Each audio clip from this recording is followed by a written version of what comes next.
İmamımız buyurur ki, qadınlar xeyri artırar. Yəni nə? Qadınlarda xeyir var. İnsan evləndiyi zaman onun xeyri qadının vasitəsilə artar. Növbət hədisdə buyurur ki, təzəvvəc və lə tutalliqu. Evlənin və boşamayın.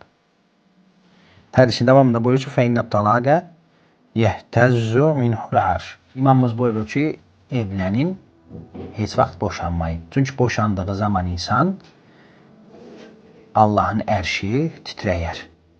Bir insana bir talaq versə, boşansa Allahın ərşi titrəyər. Və digər bir rəvayətlərimizdən də varid olub ki, Allah çoxlu boşananları sevmir. Məsələn, bir şəxs var ki, evlənir, boşanır. Evlənir, boşanır.